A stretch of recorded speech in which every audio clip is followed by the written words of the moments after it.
Yes, Jeffrey. Well, para kay outgoing US Special Envoy for Ukraine Kit Kellogg, tapos na ang kasunduan para matuldukan na ang labanan ng Ukraine at Russia.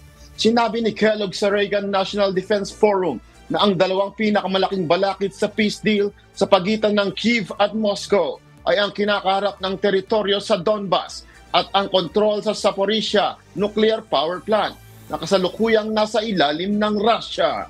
Kinumpirma naman ng Kremlin na tinalakay ni Putin, Trump at Special Envoy Steve Witkoff at Jared Kushner ang mga territorial problems na tumutukoy sa pag-aangkin ng Russia sa buong Donbas kahit may mahigit 5,000 square kilometers para ring kontrolado ng Ukraine.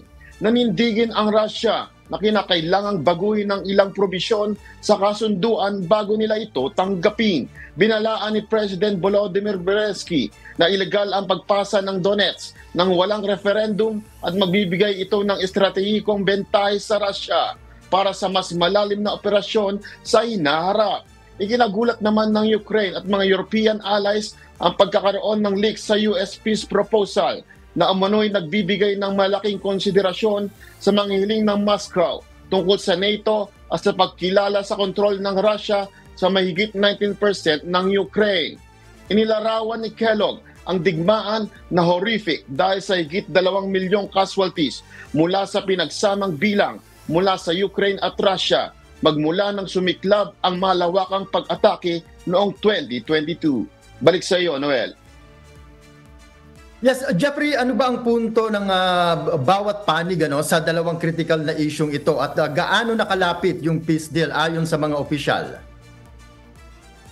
Noel, ayon sa mga opisyal, naniniwala ang US na nakapagresolba ang Donbas at Zaporizhia at na maayos na ang natitirang mga detalye ng deal at iginiit ng Kremlin na hindi ito papayag hanggang hindi binabago ng US ang malaking bahagi ng proposal na nakapaloob sa kanilang draft framework. Noel. Alright, maraming salamat sa update, Jeffrey Coz mula sa Edmonton, Canada.